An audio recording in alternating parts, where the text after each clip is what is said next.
What's up guys? I have been talking about making a live arena tier list for a very long time. I actually have made one in the past, but it was in the early last summer and it's super long time ago. Lots of things have changed in the game during that time. And it was actually kind of good that I was a bit slow in making the tier list, because now with the blessings and some additions to the game, the meta has definitely changed, and I think now is the perfect time to make a tier list that is very relevant, and you can use this as very precise guidance for live arena. And you might wonder, why do I have these kind of weird categories? And I will go each champion through, maybe not all of the champions in the C tier, but I will explain the specific categories and go through all of them. And yeah, let's actually get into it. So starting off with the S tier, these champions are obviously the best 3 champions for live arena, and this tier list is obviously gonna be only about nukers for live arena. I'm gonna make a specific second tier list for supports, but the top 3 nukers are fairly uncontested. The thing that sets them out of the rest of the nukers, and even the other S tier nukers, which are all excellent, is that these nukers not only deal high damage, but they are extremely tanky, and that means that they don't necessarily need any defensive champions, or you don't need to use them against specific types of teams, and you can basically blind pick these 3 champions at the start of the fight against anybody, and they are generally going to work depending how you pick the rest of your champions. And let's go quickly through their kits, but you probably are aware, at least the top 3, how they work. But Taras is HP scaling champion. He's literally the best nuker in the game. There is no contention. We could almost put Taras in the S triple plus tier. He's almost at his own tier, but the other 2 are extremely good as well, so we're gonna put them all in the same tier. So Taras has the best practical AoE nuke in the game that scales with the amount of buffs that you have on him, 15% per buff, and that includes all the buffs on your allies, and that makes him do ridiculous damage with the AoE nuke. Of course, if you can reduce the amount of buffs, it's less, but he has insane AoE nuke, and it's not even with ignore defense, so something like Harima passive isn't gonna counter him. And then he also has his other shenanigans that he always counterattacks with the A2 if Maritzka gets hit, and this also has incredibly high multiplier of 0.7. It's the highest multiplier skill of any HP nuker in the game, if we don't count the A3, because it scales more with the buffs than the actual HP. But normal HP nukes in the game have something of like 0.2 or 0.3, something between that is their multiplier, and this skill has multiplier of 0.7, so it is generally 3 times higher damage than any other HP nuke skill. So he does that. He has the biggest AoE nuke, he has the passive 50% damage reduction, and also fears everybody at the start of the fight, and also he has pretty good A1 that fills the turn meter of your allies. And he does that every time Maritzka does her A1, so he's sick in every way. He's too good, he's way too good. He should be nerfed 4 times like Rotos was, and even if that happened, he would still be in the S plus tier. Obviously, everybody knows that I have been saying since he was released that Taras should be nerfed, but it is what it is. So the second champion on the tier list is of course gonna be Harima. Now you can definitely debate if Harima or Rotos should be second or third. That is totally debatable. And I actually personally originally put Rotos as the rank 2, because I didn't want to be too biased for Rotos in favor of Harima. And I was also kind of like fact checking and talking with others if they had any disagreements with me. And there wasn't really any. There were some minor ones that we maybe bumped up inside their own tier, or maybe 1 tier. But the other people thought that I should put Harima as rank 2 instead of rank 3. And maybe that was a little bit of my bias, that I kind of didn't want to put her rank 2 because I always use Rotos. But of course the thing about Harima is her passive. Not only does she have the incredible passive that reduces all ignore defense effects by 50%, this is very game changing because obviously it's gonna be hard counter against some of the biggest meta champions like Rotos and Georgit, but every Nuker generally is gonna use Helm Smasher Mastery, and they're also gonna be with Savage set and probably Cruel as well. So every champion is gonna have 50% ignore defense generally, and some are even gonna have more. And this does way bigger difference in practice than it would sound on paper. There is calculators for this. In my Discord, in Useful Information channel, there is a good damage calculator. There is nothing else like that in the game. And it will count you the precise damage of everything, including the multipliers, your masteries, enemy masteries, and it can also take into account stuff like Harima passive. And basically Harima passive is gonna like make the enemy damage do like 1/3 of what they originally do. It depends on like the specifics, but it is a huge damage mitigation. And not only does she have the incredible passive, which doesn't just apply to her but the entire team, but then she also has a good AoE nuke that is gonna taunt everybody. And also, by the way, her passive makes it so that she cannot be critical hit by demon spawn, and she's always gonna critical hit against demon spawn. So this has some good situational use. For instance, Helicat or Initve, neither one of them can crit against Harima. And of course, if your nuke champions cannot critical strike, they basically don't do any damage.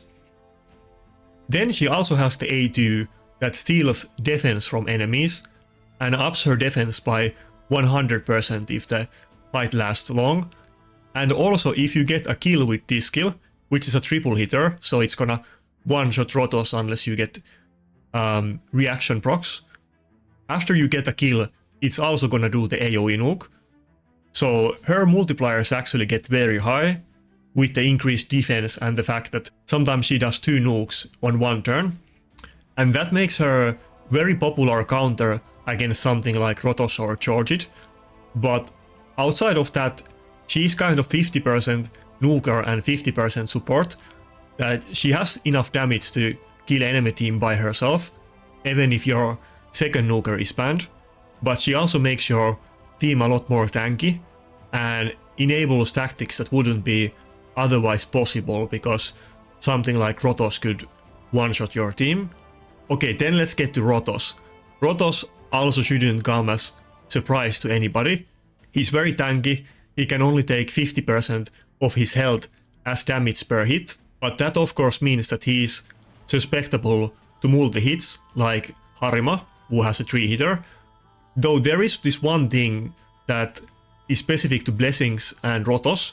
Bone Armor Blessing gives you damage mitigation according to how many stacks of Bone Armor you have. And the way it works with Rotos passive is that if you take damage, you can only take 50% of your max HP, but then after that it is also reduced by Bone Armor. And that means in practice that if you get hit by double hitting AoE nuke, let's say something like Leoreos, if your Rotos has Bone Armor stacks, it's not possible to one-shot him anymore. Of course there is champions with triple hitters and so on, but especially with Bone Armor Blessing, Rotos is insanely tanky. Then he of course has A3 that ignores 60% of enemy defense and gives you an extra turn if you get a kill. Since it does this much ignore defense, when you pair that with Savage and Helm Smasher proc and so on, it's often gonna fully ignore the enemy defense.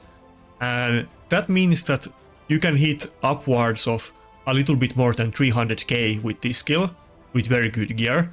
Granted that there is very big counters to Rotos like UDK and Harima, but generally this skill can pretty much one-shot anything. The one thing of note with this skill though, is that the multiplier actually is fairly low, and the reason why it hits so hard is that you can fully ignore the enemy defense. I also have a specific video that explains how the damage mitigation and defense works in this game. But even if the enemy has little bit defense, it does give them a big damage mitigation. But if they have no defense, then they're gonna take way more damage. But this actually means that since this skill has a low multiplier, when you're fighting against enemy Harima teams, it's not gonna hit hard, and it's actually not worth using this skill at all, and it's better to only use the A1 and A2 as long as the Harima is alive, or unless you have the passive blocked by some debuffs. But these skills actually have higher multiplier than the A3, and without the ignore defense it's not worth to use. And of course, if you can steal enough of the enemy HP with the A2, then the A3 is also gonna block revive, though this doesn't usually come into play unless in very long fights. Now the A2 is fairly hard hitting skill that steals HP from the enemy, and this of course makes Rotos do way more damage and makes him become way tankier in long fights. And he and Harima both kind of have the same thing in common, that even if you can't end the fight instantly, but the longer the fight lasts, the better it is in your favor. Then Rotos A1 is just a basic nuke that has a chance to grant you extra turn and also decrease enemy defense. You generally don't want to build any accuracy on him because you don't want to proc this effect. The extra turn is very good though, and it synergizes very well with the Rotos A3 and A2, and they all have very low cooldown of 3 turns, so you can rotate these very fast. Also, one other thing to take in note with the decreased defense debuff, that now with the change to blessings, there is couple blessings that became a lot more popular than they used to be. Polymorph, for instance. Now this blessing was very popular in the past as well, but now since all blessings give the exact same stats, you can even put this blessing on nukers, which is mostly what you're gonna see on a lot of nukers, especially if they have blessing at 6 star, otherwise you might see something else. But specifically because of that, you definitely don't want to get any accuracy on Rotos. Now I will still keep building Rotos with bone armor, but most other nukers, if you have 6 star blessing, then you want to go with polymorph. Though there is one other blessing that we will talk a bit more about later that is going to be very strong, and it's gonna make all of the champions with AoE hit A1s a lot better than they used to be in the past. Now we get to S tier, and what sets S tier apart from S plus is that these champions can be countered pretty well, even though they are some of the best nukers in the game. And that means that you generally don't want to first pick or second pick these champions. You want to start out with some supports, and then later you can pick some of these, but you kind of want to see a couple picks on the enemy team first, before you commit into these picks. Now you can of course blind pick them, but chances are that if you pick Georgie for instance, and the enemy picks Harima, you will have to ban the Harima. Or if you pick Wukong, which is in a nuke build, and they pick UDK, you will have to ban the UDK. But in general, all of these champions are incredibly good, and you will pretty much see some of these in every single fight that you do. I'm not gonna talk all of these champions as much in detail, but I kind of wanted to talk a bit more about the top of the top champions. But as you know, Georgie is a very hard hitting nuker, and he doesn't really have defensive utility, kind of with his A2 that he gets unkillable buff for 1 turn if he gets a kill with it, but he has a passive that has 50% chance to ignore 50% of enemy defense, and he has very high multipliers, actually a lot higher than Rotos has, and is basically the hardest hitting champion in the game, unless we count for the Taras AoE nuke and some very specific conditions that you will never see in PvP. But he has A3 that basically ignores all practical buffs that you will see, including Stone Skin. So he's gonna be used in a speed team. You can kill a Stone Skin champion with this, though if the enemy team has something like UDK, the chances are that it is gonna be in reaction, so that isn't guaranteed. But he can one-shot Stone Skin champions, and then do an AoE nuke after that. And if you go first and you have charged it, it's very hard to deal with those types of teams. He can one-shot anything in the game. Nothing can really survive unless some very specific conditions like reaction proc or Harima passive and so on. Even his A1 is incredibly hard-hitting skill, so charge it is insane in that way. The main issue with him, for instance, compared to the S+ tier nukers, is that he isn't very tanky at all. Actually, he's very squishy with 13k HP, and the only really way to use him is to go first. Even if you build charged with something like Stone Skin or have him protected by Necret, Taras and Rotos, for instance, can both one-shot him even through that. He is that squishy and the top champions hit that hard that it isn't practical. Then let's get to Lazarius. Now Lazarius is one of the more new additions to the game, and not too many people have him, so he's kind of maybe not as well known as he could be and is going to be in the future. But basically he's a hard-hitting nuker. The funny part about him is that he actually has two forms. The other form is support form, and even the support form is kind of usable. You could actually definitely use Lazarius even if he isn't a nuker, but you can build him as a nuker and also get some benefit out of his support form.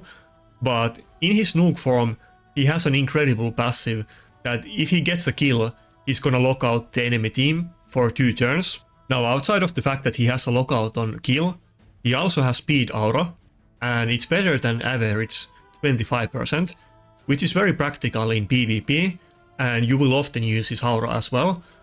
But he has some AoE nukes that scare fairly weirdly, either with how many champions you have alive or how many buffs you have. But this skill also ignores shields and increased defense buffs, and it actually has very high multiplier, so it kind of sets him out from the rest.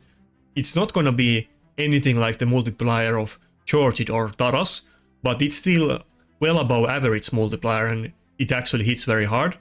Now he has a lot of more utility with his other skills as well, but we're not gonna get into all of that. But the main points of him is his hard damage, lockout and speed aura, but he does have block buff, step off and all kinds of shenanigans, and he can even do a revive with his passive as a nuker, so he has some very weird utility, even though he's also a hard-hitting champion. Then next on the list is gonna be one of my favorite champions, something that most people in the game would have, because he was a fusion, and unlike Rotos, he was fairly recent fusion, but he has the block damage on the entire team for 2 turns, and when that buff ends, he will also place increased defense, so he's kind of self-buffing nuker, which is very good, but he also provides some strong survivability to the entire team, and every time somebody in your team is attacked while those buffs are up and they have the block damage buff, he will also counter attack them, and this is going to be so much damage that even though he's not the hardest hitting champion in the game, but the fact that he basically counter attacks on the enemy every time they take a turn in the right conditions is actually viable as a nuker, and is even able to solo some very tanky teams.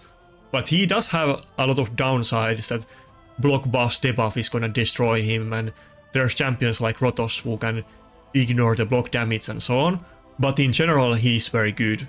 Now one addition that kind of is interesting for Helicat, there is maybe some other champions that might be able to use it slightly better than him, but like I kind of mentioned previously, with the changes to Blessing, we also can get all of the stats on every single Blessing in the game, and there is Cruelty Blessing that previously wasn't viable for HP scaling nukers or defense scaling nukers, but now you can get all stats on this, and what this does is that every time you attack the enemy, you will reduce their defense by certain amount, and if you can get this to 6-star Blessing, that means that every time you attack an enemy, you will reduce their defense by 4%, up to 40%.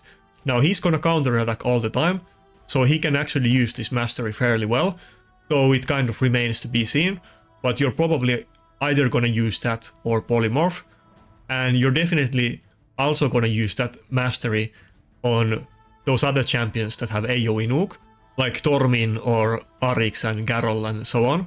Also, Helicat does have AoE nuke on his A2 that is gonna put a shield on your entire team, which is fairly good. And then the A1 ignores shield and block damage buffs, and sometimes this can be very relevant, other times it's not, but even the A1 has some utility, which makes it very good, especially considering that pretty much all of his damage comes from the A1 anyway. Now, you can use him either as support or nuker, or some kind of hybrid version of them.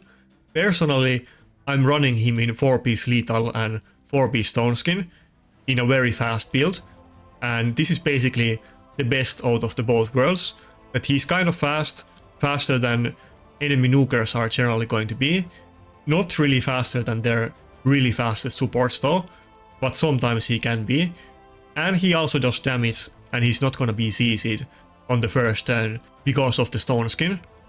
Now, then the last champion in the S tier is going to be Wukong. He's of course very popular, kind of for the same reasons that everybody got him fairly recently, and most people should have him. And there is one thing that sets Wukong apart from the other S tier champions, which kind of gives him an argument to be in the S+ tier, but that is the fact that he's very tanky, and he also has the damage to kill an entire enemy team by himself. But he has a passive that every time he dies, after 3 turns by any champions, that includes both your team and enemy team, he's gonna be revived at full turn meter and full HP, and basically as long as you have teammates alive, he's gonna keep coming back. And if you get one A2 at the right time, that is enough to one-shot the entire enemy team.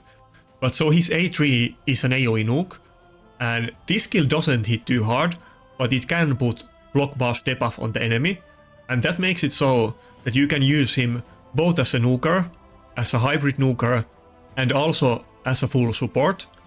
But this skill doesn't hit too hard. Now the only skill that really hits hard on Wukong is going to be A2, and this skill hits insanely hard.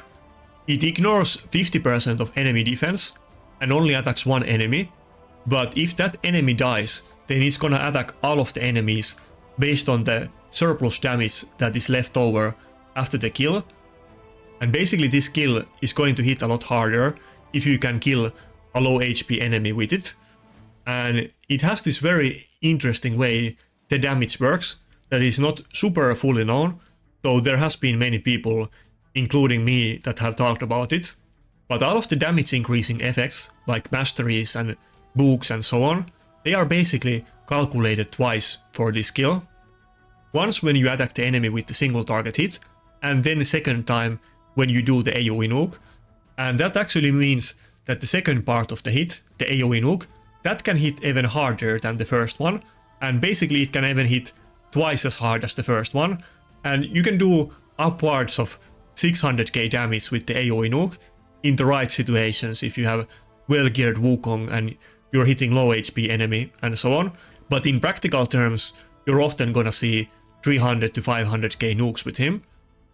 And also, if you have enough accuracy and the enemy doesn't die to the nuke, then you will also polymorph the one target, but then you're not gonna do AoE nuke.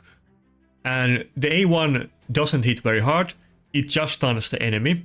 The reason why I didn't put Wukong in the S+ tier is because he's more easily countered than these other champions. The only real damage comes from the single target skill, and that means that if the enemy team, for instance, has UDK, then he will not be able to do anything until that UDK dies, and often UDKs are built in resistance as well, so your nuke build Wukong is probably not going to have enough accuracy to do it.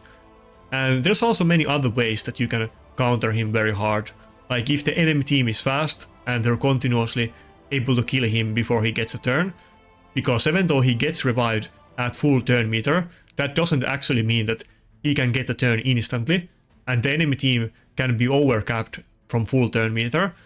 And also some other champions like Metzomel or Initve, even though Wukong is tanky because he's gonna get revived, but he's also very squishy, so those block revive champions can completely counter Wukong and kill him instantly and remove him from the fight permanently.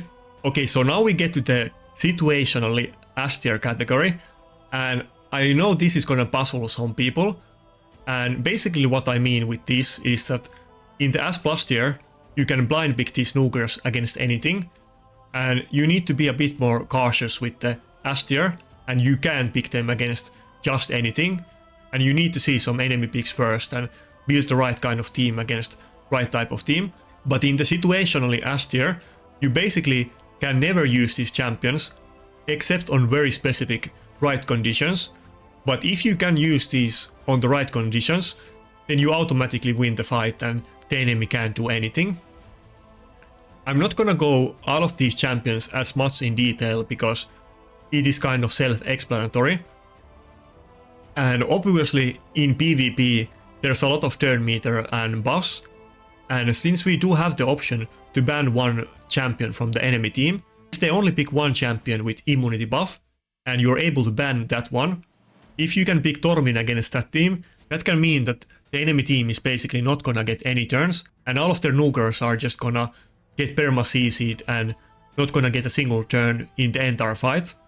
Now these conditions are hard to fulfill, and that's why you can't use him in every fight, and that is the same for all of these champions. But there is one other interesting thing for Tormin as well, and of course Tormin does have AoE CC on both his A3 and A1, and A2 is a single target buff strip. But another thing that makes Tormin more relevant than he was in the past is the cruelty blessing that I was talking about before, which got buffed with the blessing rework. That means that every time Tormin does his A1 or A3, he's gonna reduce the defense of all enemies by 4%, up to 40%, and his issue is the damage. He doesn't have that high damage, but with the CC and this newfound increased damage, he's definitely going to be able to do it a lot better than in the past. And there's also something very relevant to the meta as well, and that is the Ukraine duo. Both Marichka and Taras have a lot of ways to proc the Tormin passive and get frozen, and neither one has immunity either, so he's often considered a big counter against them if you're able to ban the enemy Sifi and they don't have other immunity champions. Taras even has turn meter boost on the A1, so they can't really avoid getting frozen, and that is the reason why Tormin is situationally S tier. Now Initve is pretty simple. He doesn't hit that hard, but he has a passive that does block revive on enemy, and if you can kill anything once, then it's permanently dead. And that means that some very squishy champions like Georgid, Lazarius or Wukong, you can of course easily kill them with Initve.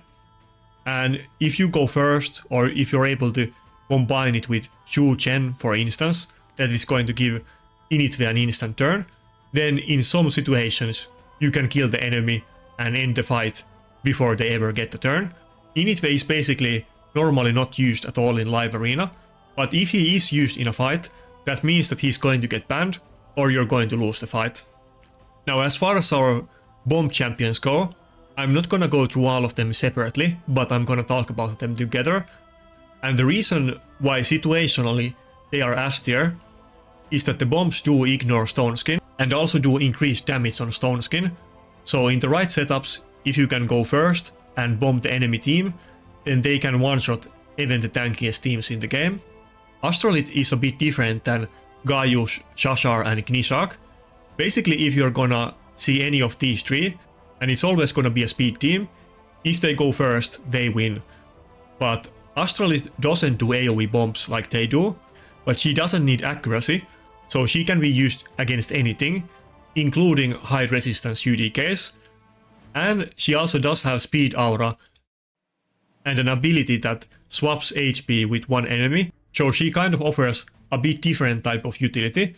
But in the fights where I see Astrolith, it's usually going to be with like Lockout and then either debuff spread or some other nuker, but they're basically making a setup that you have to choose between either banning the Lockout or Astrolith, and in either case you will be screwed if you're using the wrong type of team.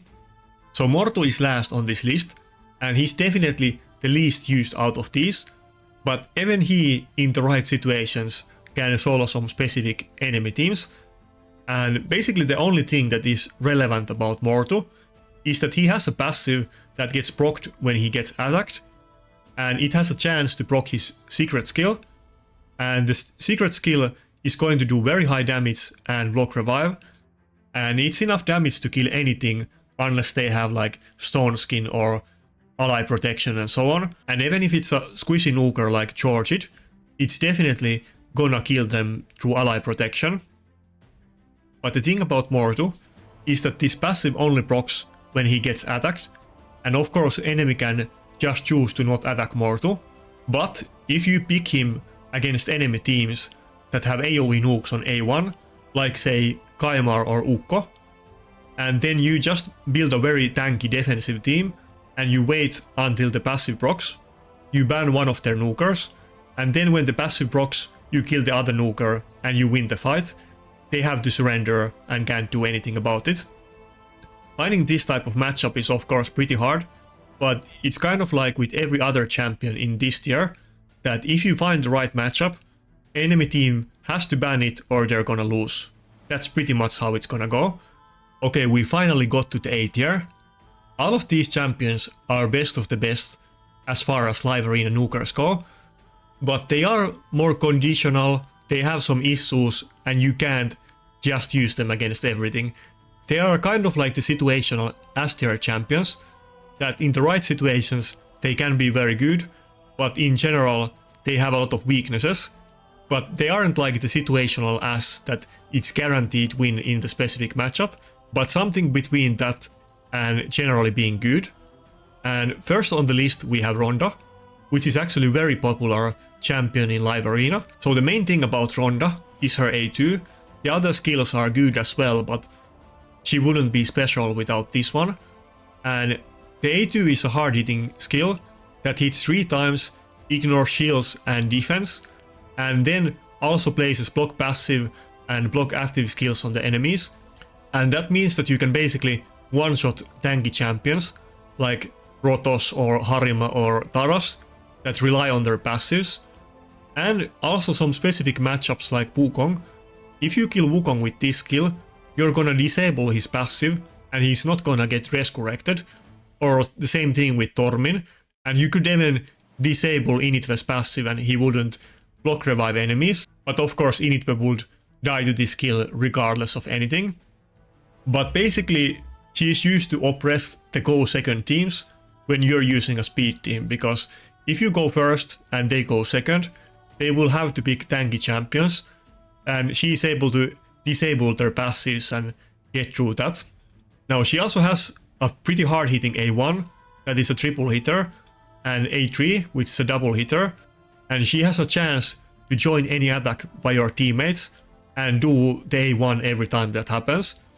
Both of these skills do a lot of damage, but the main reason you're gonna use her is the A3, and she doesn't really have defensive utility. I guess she does have a shield on her passive, but she has a very low base HP and isn't tanky, and that actually doesn't do anything in practice.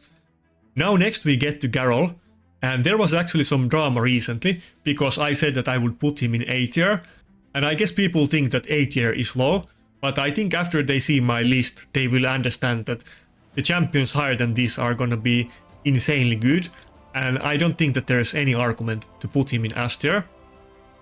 Now, like some other champions that I mentioned in this list, Garol does have AoE A1, and you could basically use Cruelty Blessing with her, and that would reduce the enemy defense by up to 40% in a very long fight. But she does a lot of damage anyway, so I would probably go with Polymorph on her, and the Cruelty Blessing is more for the very tanky champions like Arix and so on, or Tormin, that doesn't really have the damage always that they need to end the fights.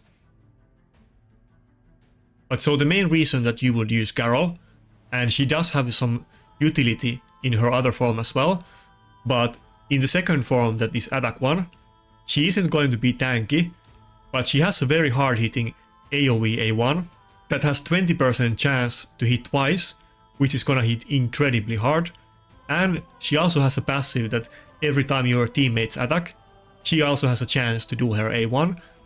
And this kind of gives her a unique flair for several reasons. First of all, you don't have to care about stuff like Whale. She's always gonna hit everybody. But she's even usable against lockout teams, even if you do get locked out. But of course, even outside of that, it's just generally very useful to have constant AoE nukes. And the A2 is also just AoE nuke that ignores defense and hits very hard.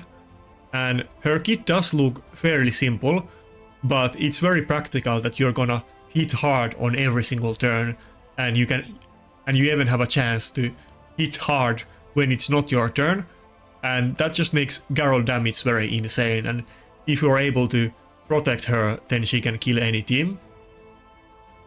Okay, then we get to Mesomel, and she has kind of become one of my arc enemies recently, for multiple reasons. But she's basically a nuker that is squishy. That is her one big issue, and she has many kinds of utility, but she does self buffs, and she has multi-hitter that blocks revive when you get killed. She ignores many kinds of buffs and so on, including block damage, so she can nuke the enemy team hard, even through Helicat. Now, she does need some kind of speed team or protection, and she does have some debuffs, so she can be susceptible to polymorph. But in general, she's a nuker with a lot of utility that you can use to bully specific champions, like maybe Wukong, Rotos and Helicat. Of course, all of the champions that I like to use a lot. Okay, then we get to Ragas, and he's actually one of the most popular nukers as well. I wouldn't say that he's quite as strong as the S+ tier nukers, but he's kind of similar to the S+ tier nukers in the sense that he's fairly good blind pick that can be used against most teams. But what kind of sets him apart from other champions is that he's a defense scaling nuker that self-buffs defense, and she doesn't really require specific champions in your team to enable him. And he also doesn't rely on ignore defense, so he isn't countered hard by something like Taras or Harima passives, but he places decreased defense on all of the champions in enemy team, and then does an AoE nuke, and this is often enough to one-shot any team, and even after that he can stun them. Now, he's of course very susceptible to polymorph, but he does also place a lot buffs on your team, both with the passive and the A3, and this is actually a very good combination with Taras, because his AoE nuke scales from the buffs on your team, and you will often see these two paired together. And he's also often used against Harima, because he doesn't have actual ignore defense on his skills, but he does place decreased defense debuff on Harima, which isn't factored by Harima passive, and he can easily one-shot her and her team. Okay, then next we are getting into one of my favorite champions that you will see me use a lot. Of course, I don't really have all of these champions on the list, and I don't have some of the other champions that enable them, so I can't use everything. But one champion that I actually do use a lot is Xena. So what does Xena do? She's a very squishy nuker that hits moderately hard, and she has a passive that if enemy team places 8 or more buffs on them, which is basically gonna be any champion that does 2 buffs, and champions that do 3 buffs per champion, they will do it even with some of them dead.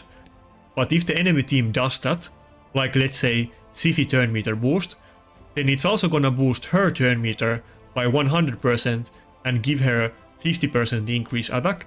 And basically, she's a Siphi counter that you will use her against Siphi teams. You will cut in after the Siphi turn meter boost and before their nukers, and then you're gonna one-shot them. She has 2 AoE nukes, both of them have little bit of ignore defense, but not that much, and they hit moderately hard, but not super hard. But every time she uses these skills, her attack gets increased by 10%, and it stacks in a very long fight. So usually the fights with Xena are very short, but also her A3 resets the cooldown of the skill if she gets 2 or more kills. So if the enemy is using a very squishy speed team with Siphi, Xena can be a perfect counter to that, but she isn't tanky, you can easily lose fights with her, and you will need some massive protection to enable her, like Necret or Helicat, and I'm sure there is other options as well, but those are the two that I use with her. Next we get to a semi-controversial champion. I wasn't really expecting this to be very controversial, but most of the CCs consider this a very bad champion, except couple. But basically what Fatalis does is that he's an HP scaling nuker with similar multipliers as Arix, except he also has ignore defense. He has a passive that he puts a big shield on himself for 2 turns every turn, and if she has this shield up, he cannot be critical striked, which of course means that the enemy nukers are not gonna hit very hard. Now this doesn't apply to any other shields placed by other champions, but this makes him very tanky, and then he has a lot of utility with his other skills that they permanently reduce the enemy attack or defense and ignore their defense and so on. And he has fairly good multipliers for HP scaling nukers. It is nothing like Tara's multipliers, but he has one of the hardest hitting skills for HP scaling champions. And basically you're gonna use Fatalis when the enemy team picks very squeezy fast teams, and you're gonna build a tanky team with Fatalis that can take a hit and then one-shot the squeezy enemy champions like Ronda and so on. Now one thing to take into account is that Ronda, for instance, which I specifically mentioned, which is often used in speed teams, is gonna block his passive, so you probably want to build him in 4-piece Stone Skin and 4-piece Lethal. Then next on the list we get to Leoreos, who used to be considered one of the best champions in the game and was used a lot in Classic Arena offense back in the day, and actually even in Classic Arena defense, and even a little bit in the modern days from the lesser accounts. But basically what he does is that he has 2 fairly hard hitting AoE nukes, and then he has a passive that if he was about to die, he places unkillable buff on himself for 1 turn and avoids dying from that hit, and that makes it so that you're basically guaranteed to get a turn against teams that are faster than you and are very squishy and so on. And then he also has another passive on another skill that you cannot be CC'd until you use that skill, and in general that makes him fairly decent, and the reason why you would use him is to survive 1 hit and not get CC'd. So against some squishy teams that will lose if you can just get 1 hard hitting turn in. The final champion in the A tier is going to be Quintus, one of the hardest champions to get in the game, something that I actually use a decent amount, but basically he's very comparable to Ronda, Xena and Leoreos on this list, or even Garol, that he's a fairly hard-hitting, squishy champion with AoE damage. Now what makes him different from the other champions on this list is that he has very hard-hitting A1, and then the A2 does a buff strip that doesn't need accuracy on it, so you can use it against something like Helicat block damage and many other buffs in the game, and you will remove all buffs from one champion, and then you will one-shot them.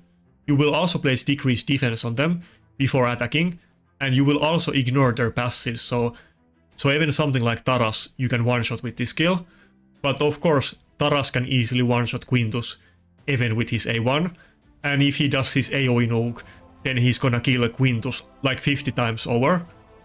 And then also he has this interesting synergy that the A3 places attack buff and crit damage buff on himself, and then does AoE nuke. If he gets a kill with this skill, it's gonna reset the cooldown of the A2, and if he gets a kill with the A2, then it's gonna reset the cooldown with A3. So he's not tanky, but he can consistently put out a decent amount of damage as long as he can stay alive, and he is a void champion, so he's at least not gonna weak hit on anything. Okay, so finally we get to the B tier. These champions are going to be fairly niche, not something that you will use if you have every champion in the game, but not every account has every top champion in the game, and many people are going to be forced in using these options.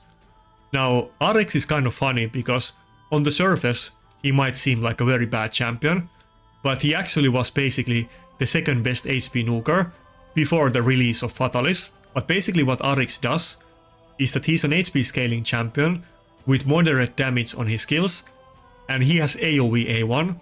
That's pretty much it. His A2 does a little bit more damage and stuns, and then his A3 does ally protection on the team and counter-attack on himself. And then he has a passive that has some utility with heals and turn meter. But basically, he's used in a very tanky team, either in 4-piece Stone Skin and or with Harima passive and bolster against squeezy speed teams, which is definitely never going to be enough to kill any team with Taras and Marichka, but it is enough damage to kill some of the more squeezy teams. You will often see him in teams with 3 Nukers, like Harima, Helicat, Gragas, Grasor and so on, but it's a very weird strategy, but surprisingly common.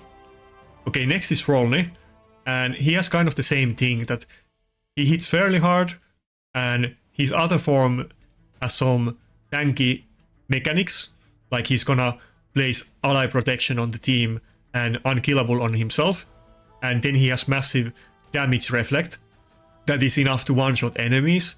It's not really as good as the other champions in the upper tiers, but he does have enough damage to kill some teams. Now, even though he has HP form and defense form, he's kind of tanky, but not really tanky like some of the other champions. And then we're gonna get to some funny business. You probably haven't even thought about using this champion in live arena, and so has basically nobody else, but Timid the Fool is actually one of the highest win ratio champions in live arena, and the only reason for this is that there's basically only one player in the entire game that is using Timid the Fool, and that's why he has 66% win rate. But Timid the Fool is basically HP scaling champion, and Biohack uses him in a speed team with his partner Katja, but what he does is that with the A2 he does AoE nuke that reduces the duration of enemy buffs by 3 turns, which basically removes all of the buffs out of the play. And after that he gets extra turn if Katja is on the team, then he's gonna place Fear on them, and he's gonna do a second AoE nuke, and after that he basically keeps sounding and fearing them. Now, nobody really uses this champion except Biohack, but I had to add it to the list because some of the other champions on this tier, like for instance Arix or Grasur or whatever this champion's name, I forget what he's called, Joffred, something like that, but many of these champions on this tier are only used by couple specific players on the higher tiers. But next on the list we get to Grasur, and as I mentioned before, Grasur is often used in a tanky team. Usually it's a team where you have 3 Nukers, and they're all either in 4-piece or 6-piece Stone Skin, and Grasur also does have the AoE A1, so he's very good with Cruelty Blessing, especially now after the Blessing change, like Arix and the others. And then he also does have defensive utility for the team, and he does heal the team, so there's very niche specific scenario where some people are using Grasur, but actually he does get used even in Gold 4 and Gold 5, but it isn't really a champion that you pray to get. But if you get him and you don't have a godly account, then you should probably consider using him. Now, next on the list we get to Staltus, of course a champion that I personally have used a decent amount, and what Staltus does is he has self-defense buff and 2 AoE nukes, and basically you can use him without specific support champions like Siphi to provide utility for him. Now, he doesn't hit super hard, but he does hit okay, and he has 2 AoE nukes that are double hits, and he is Force Affinity.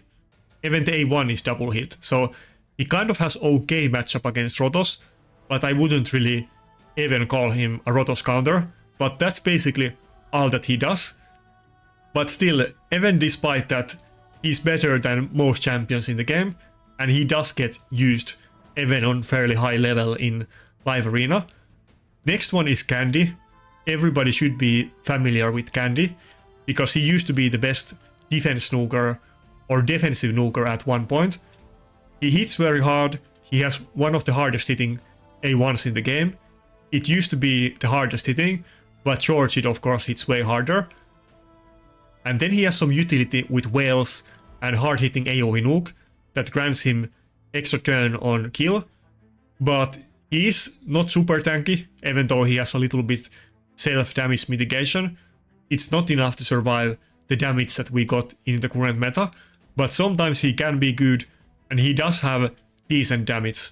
Now the Force Affinity is a little bit of issue to him, because Duchess is of course gonna do insanely well against him, and he's also often paired with Duchess as well, because he gets the extra damage and mitigation from Wales.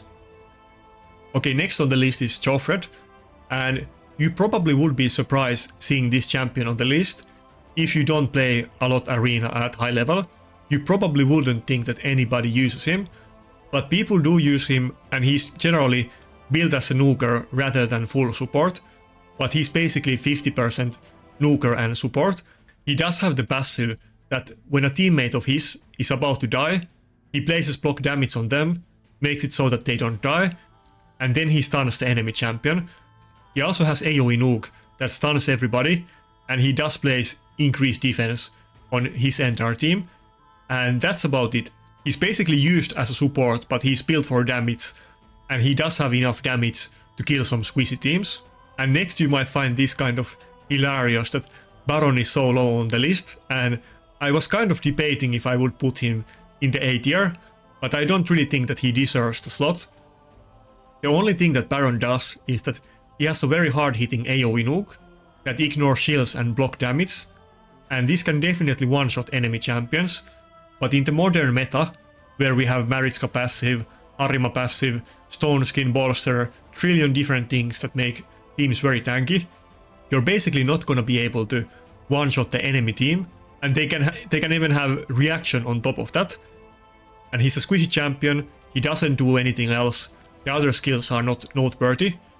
So I wouldn't really use Baron, but if you don't have better champions, then you have to use him. And it's kind of similar with Turbold. This might also surprise some people that Turbold is this low on the list, because kind of like Baron, he used to be very popular in Classic Arena offense, and considered one of the best champions in the game at one point. The issue with him is that he has very high damage that relies on having buffs, but he doesn't have any kind of defensive utility.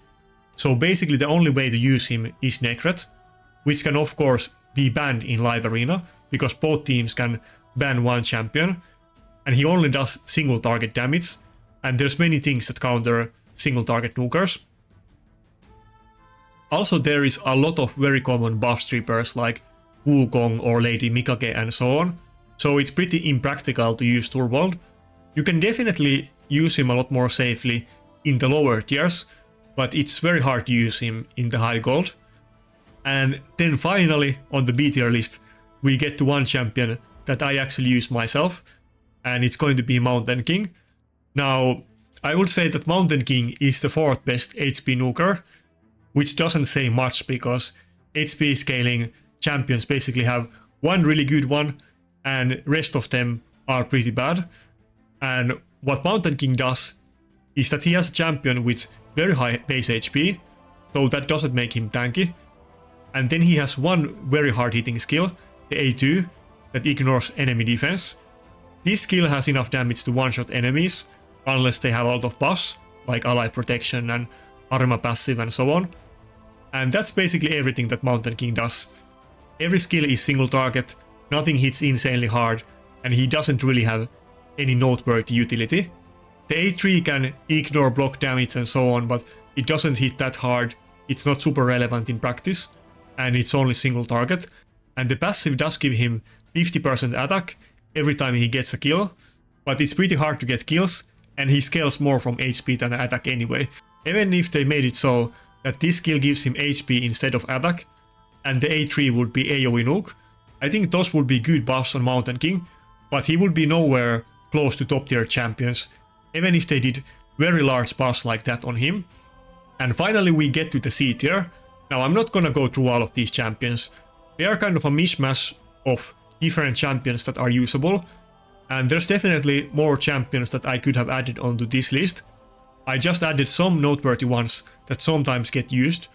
All of these are very niche, they might have okay matchups sometimes, but they're never the best option, they are not tanky enough, they don't have high enough damage, and all of these champions should be buffed, along with basically all of the other nukers that were not included on this list. Now this video took insanely long time to make. I even have to edit this afterwards and remove all of the misspeaking that I did. If you watched all the way to the end, please subscribe to my channel, share this video in your clan, and that's it. See ya.